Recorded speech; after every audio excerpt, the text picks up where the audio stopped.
Sir, before you take your seat, if you can please raise your right hand, my clerk will swear you in.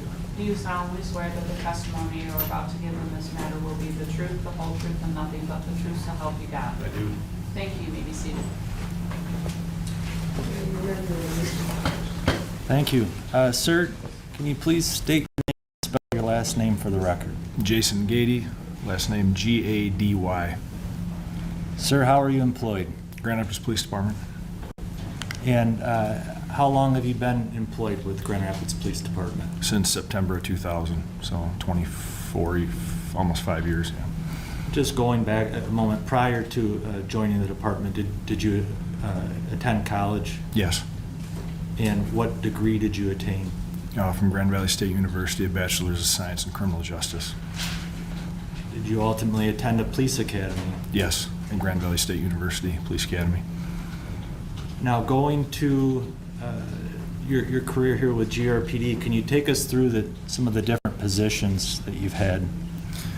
I worked a number of years night shift road patrol, and then I worked in the training unit first time as a use of force instructor and also as a departmental recruiter.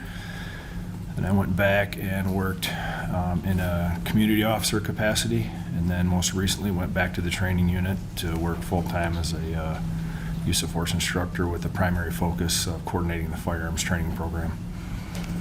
And it's been a while since I looked at your resume, but do you train only within Grand Rapids Police Department? Or do you train other departments as well? No, I'm solely a Grand Rapids Police Department instructor. That's what I thought. All right. And as a trainer in firearms and use of force, are you well versed in GRPD policies? Yes.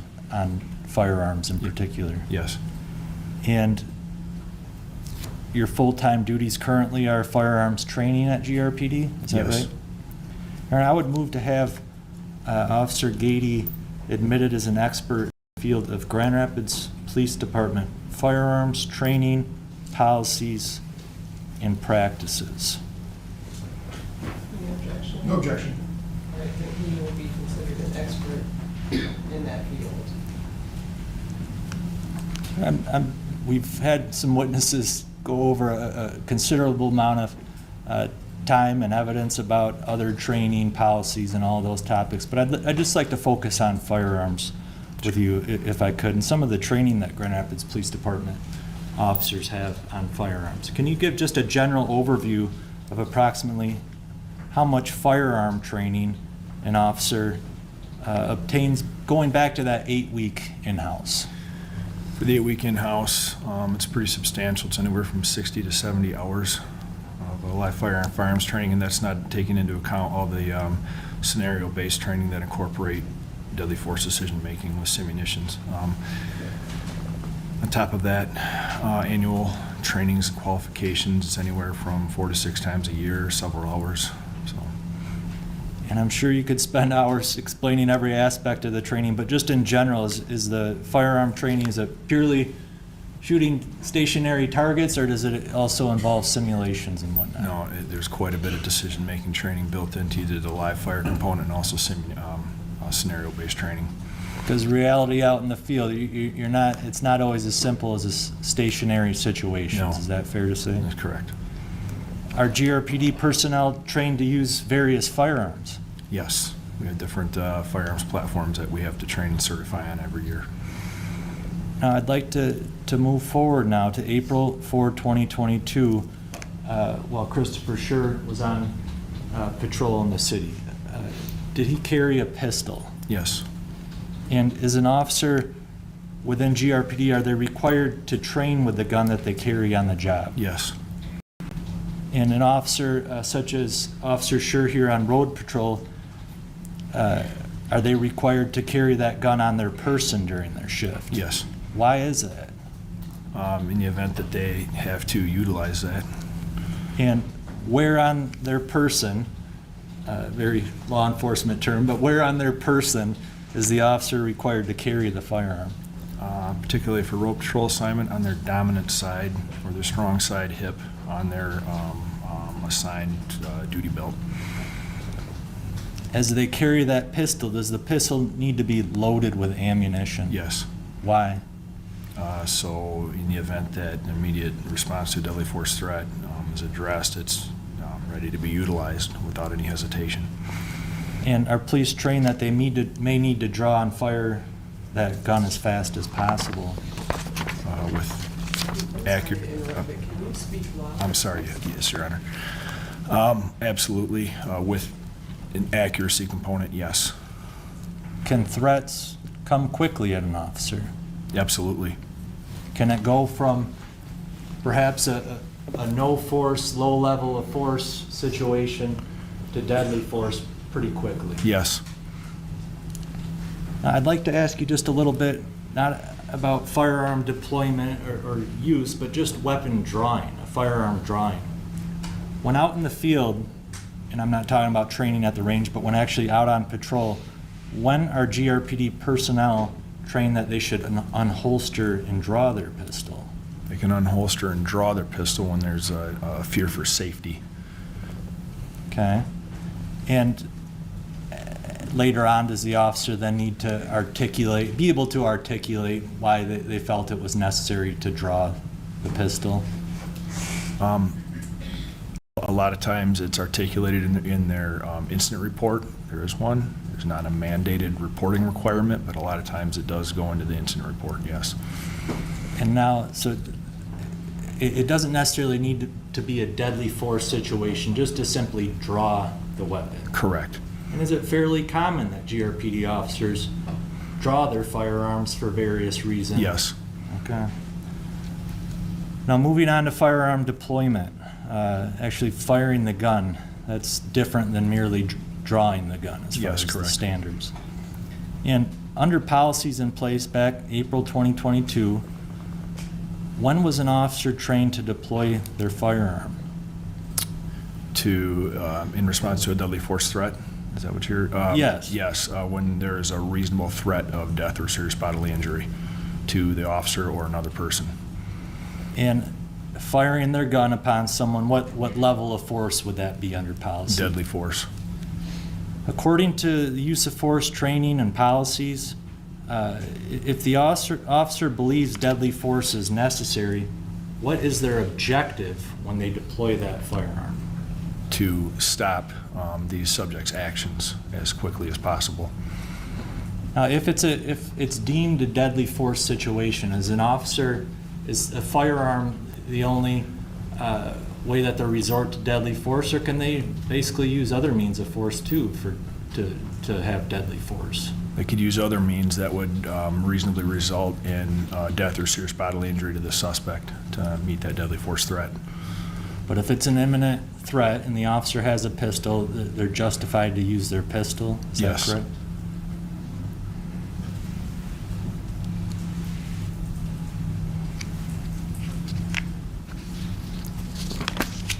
I'm sorry, sir. It's been a full morning. That's I'm all right. trying not to ask you the same questions that we've already went over with some.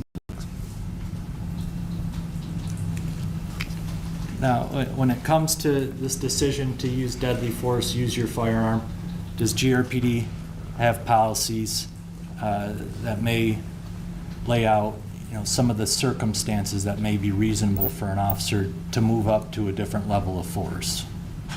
Yes, it's based on reasonableness. It's based on what we say totality of the circumstances, all the circumstances present at the time the officer had to make that decision. And is one of the circumstances that's often talked about in firearms training in particular, reaction times? Reaction time is something that we recognize in training, make the officers aware of, and also we try to minimize. Now, we've already heard this topic brought up several times, but are officers warned and trained that they may be killed or injured when they don't react or act soon enough to a threat? Yes, that's a possibility. And in regards to firearm use of deadly force, I want to move on to the topic of targets, okay? And we're already moving along here, not too much to go. But if an officer decides to use their firearm against a deadly force threat, where are they trained that they may need to target? Available target areas with the intent of stopping the suspect's actions as quickly as possible. And not very pleasant topics, okay, to talk about, but you're a firearms trainer. Are headshots acceptable? Yes. And is that actually a target that's trained upon at times? Yes.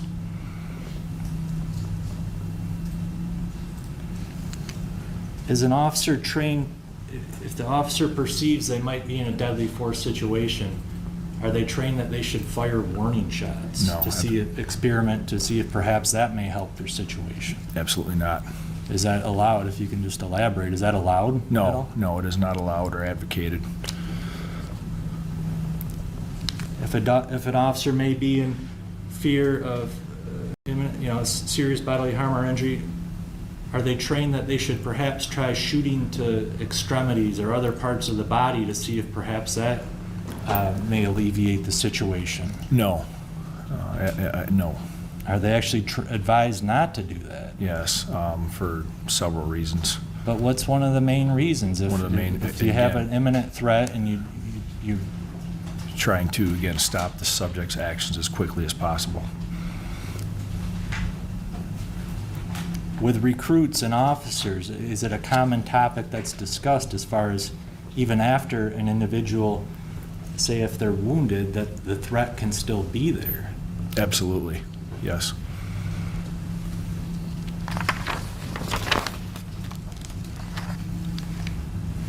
Just going back to some general firearms, you mentioned the officer must carry their firearm with them at all times on road patrol, is that right? Correct. Now, moving on to the case here, you're obviously familiar with the case that we're all here on today. Yes. And have you had the opportunity to review the body cam, the in-dash cam, and the cell phone video from this matter? I have. Several times? Yes. Is that fair to say? Just want to talk about proximity. Does GRPD train officers on firearm use that they may need to use their firearm in close proximity to the subject? We do, yes. What is that sometimes referred to as? Close quarters engagements, close quarters manipulation. Now, if an officer, going to firearms training, okay, if an officer is in a physical struggle with a subject who's a deadly force threat, what sometimes is trained to the officer on simply backing away or disengaging from the subject?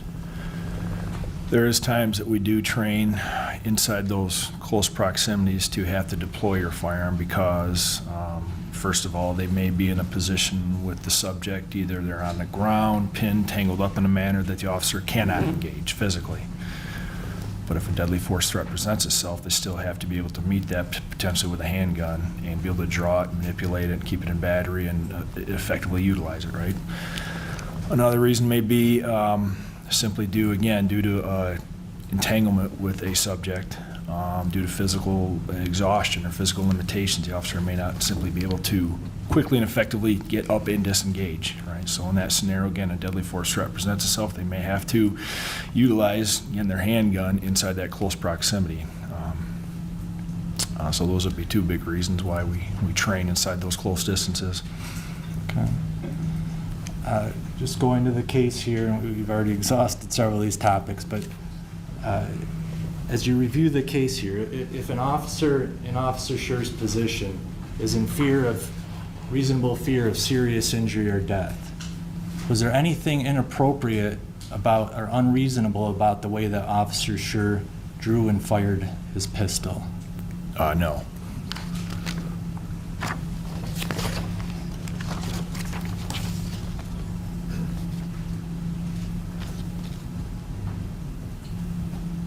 If I could just have one moment here.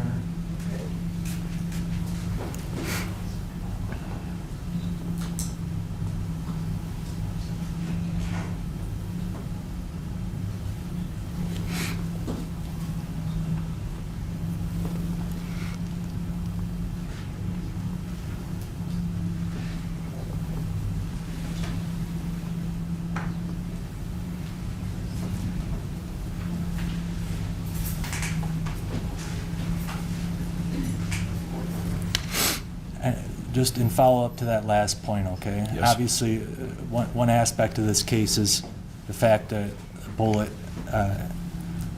hit Mr. Lyoya in the back of the head. Is there anything about the fact that it was a headshot like this that's unreasonable in a deadly force situation? Unreasonable? No. Okay. That's all, thank you. It's Officer Day, right? Yes, sir.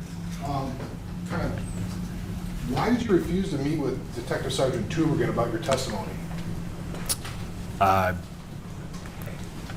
this point, due to proximity to the case, I just didn't feel it was necessary.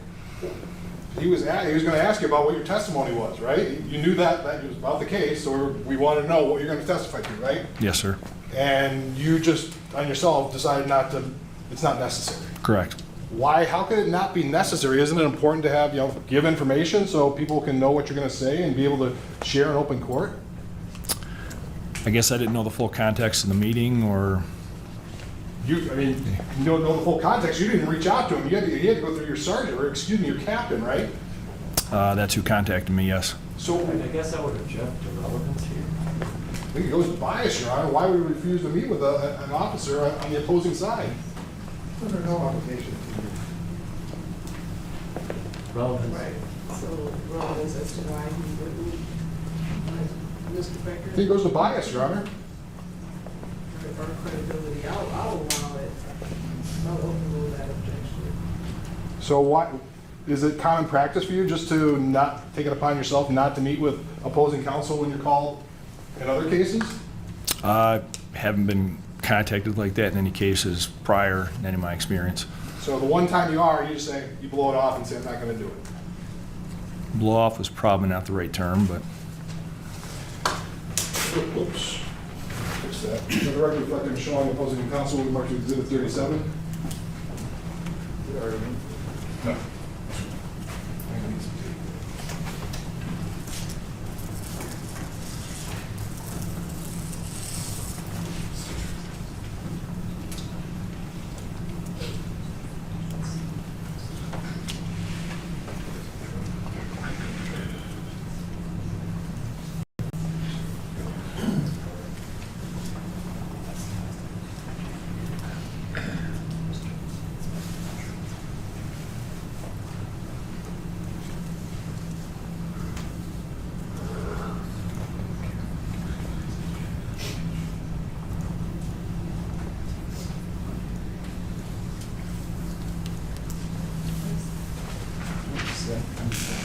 Sorry, Your Honor, I'm just not familiar with this. I'm just taking a quick look here.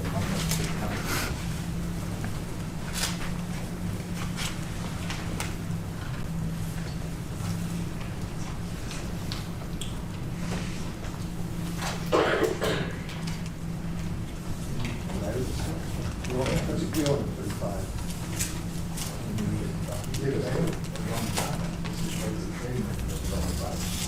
Oh, so you're not going to mark it. That's what I'm showing. Oh, there's updation. So it's legal. You got it, discovered, yeah. Crew class. I just accidentally. This is the one I'm waiting for. No.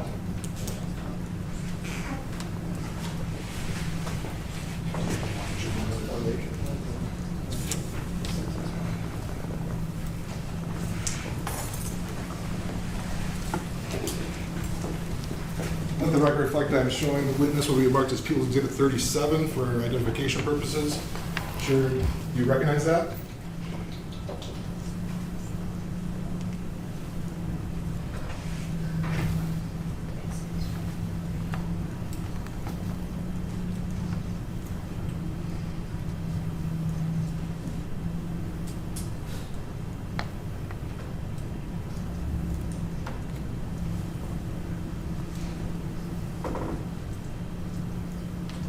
yes, sir. What is it? It appears to be a training outline from the recruit class that Officer Schurr was part of. And the recruit class, can you tell how you tell that? What are you referring to? I see RC-1501 at the top. And your name's on that? Yes, What does that indicate to you? that I was part of the training that day. Let the record, could I move for admission of Appeals Exhibit 37, Your Honor? No objection. So now, in terms of that, part of that was guns and vehicles, right? Yes, And that was the gist of this training, is how to deal with guns being in vehicles. that's what it indicates. And is this the only time you would have trained a defendant? The only time I would have trained, Yeah, I mean, Officer there's Schurr. one, we got one record of training. Have you trained him in other situations? I would have helped out through different trainings throughout that recruit class orientation. So are you assigned as part of the recruit class? I mean, is that, or, let me figure out. Are you as a training officer, do different training officers get assigned to a specific class and then you're not a part of a class, or is it all the time you're There's training? quite a few of us, so we will plug in with certain components, trainings of that class throughout the 8 weeks. So you plugged in for the firearms training regarding that class. Some of the firearms training, yes. Did you work with us, the defendant? Yes. After he, Yes. like, how so? Through mandatory trainings, annual qualifications, those assigned trainings throughout the years that Officer Schurr was employed with us. So how many times since 2015 have you been involved with some sort of training with him? With Officer Schurr? Correct. I can't throw a number on it, but there would have been a good handful. Yeah. Good handful, is that 10, is that? Without going back on all the detailed training records, because we have hundreds of trainings throughout the year that we put, all of our sworn officers through several times a year, so Have you worked with him then on just a day-to-day basis too? had I worked with him, I didn't never work the road patrol assignment with him, Like, so just purely trained? purely trained. Thank you, I'm not further.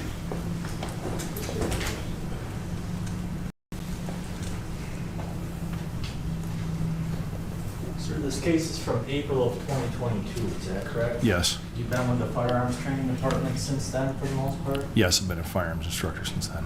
Over the 3 years or so, did anybody from the prosecutor's office or the detective here ever reach out to you or anyone else from the training department to perhaps ask for some more explanation, clarification, or any questions about this You're going to have to case? object. The training department, we did work with the training department, so it's kind of a broad question. I mean, I guess you could be more, I mean, if you're saying it's a broad question, you can just be I more am. specific. Did anybody reach out to you or any of your close firearm instructors for any questions on this prior to a couple weeks ago? I can speak for myself. The answer That's is fine, that's better to do, I'm sorry. no. No, okay. And you were recently reached out to, and did the defense advise you not to get back to the prosecutor or anything like that? Nobody advised me not to, no. Okay. Now, that sheet there, guns and vehicles, Yes, and I'm not sure, so maybe the point, you've known Officer Schurr on and off over the years? I have, yes. Is there anything about the testimony that you provided about basic firearm training and basic firearm use that was biased for Officer Schurr? Not at all. Okay, thank you. Nothing further, Your Honor. I do see at least one question on the jury. My clerk come and grab that for me.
is if you can clarify, when shooting or using deadly force, the target should be to stop the area of threat and to stop the subject's actions, but it's not okay to aim or target hands or arms if that is the area of threat.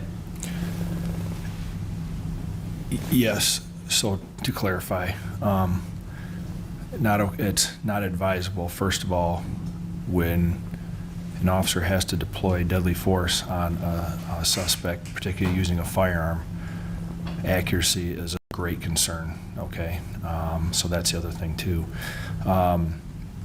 Accuracy diminishes the smaller the target area.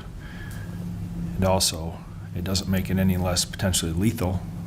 Deadly force, anything that an officer is going to deliver that would reasonably result in death or serious bodily injury to the suspect is, we don't differentiate between where it is. However, if we need to very immediately and quickly stop the subject's actions, again, hitting in an extremity may not accomplish that. If that clarifies it all, yeah.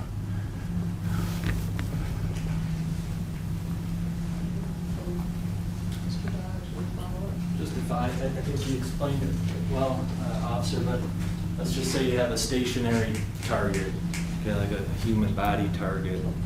If the target were to have a pistol in the hand, raised, and you're teaching the officer where to aim, would you aim to shoot the hand or the weapon? No, absolutely not. And again, one big reason would be the accuracy component. The likelihood of a miss would be much higher than a larger target area. So, And where are you justified to The larger- generally aim? generally aim, center mass, head, any of those vital areas that, again, are going to have a much greater effect on quickly stopping that, the subject's actions. And in reality, are those areas that are likely to end Yes, in death? yes, more likely. Okay. It's deadly force, correct? Yes. Okay, thank you. Mr. Patrick? Anything further, Your Honor? I don't see any other hands raised. May this witness be excused, Mr. Dodge? Yes, thank you. Any objection? No objection, Your Honor. All right, thank you very much. Thank you, Your You're Honor. excused.